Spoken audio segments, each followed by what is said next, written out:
Hello friend, আমি রান্নাঘরে চলে এসেছি।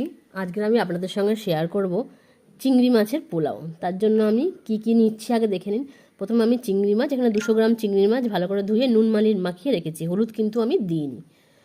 আর আমার লাগবে হচ্ছে পেঁয়াজ, 3টে মিডিয়াম সাইজের পেঁয়াজ আমি কেটে নিয়েছি, আর নিয়েছি একটু টক দই। আর এখানে আমি পেস্ট করে নিয়েছি আদা, রসুন আর টমেটো। আপনারা ঝাল অনুযায়ী কাঁচা লঙ্কাও দিতে পারেন, বাচ্চা খাবে বলে আমি বেশি ঝাল দিইনি। আর লাগবে আমার মিষ্টি, আর লাগবে ঘি,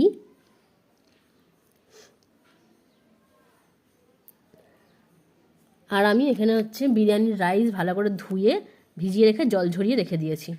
তাহলে চলুন আমি আপনাদের সঙ্গে রেসিপিটা শেয়ার করি। গ্যাস জ্বালিয়ে আমি কড়াটা বসিয়ে দিয়েছি অল্প পরিমাণ তেল দিয়ে আমি চিংড়ি মাছগুলো প্রথমে ভেজে তুলে রাখবো।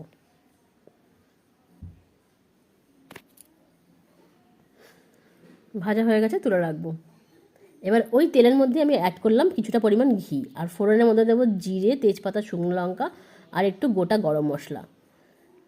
এর থেকে ভালো একটা গন্ধ আসলে আমি ওই কেটে রাখা পেঁয়াজটাকে দিয়ে দেবো, দিয়ে ভালো করে ব্রাউন করে ভেজে নেব।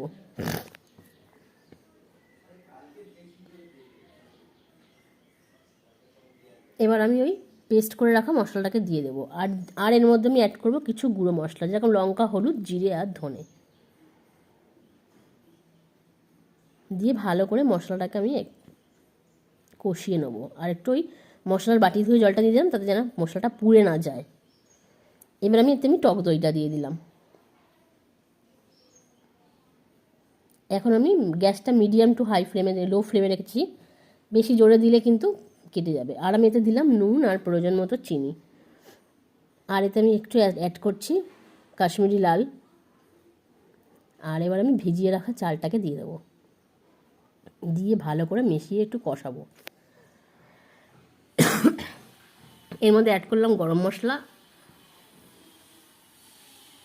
আর ভেজে রাখা চিংড়ি মাছটা দিয়ে দিলাম।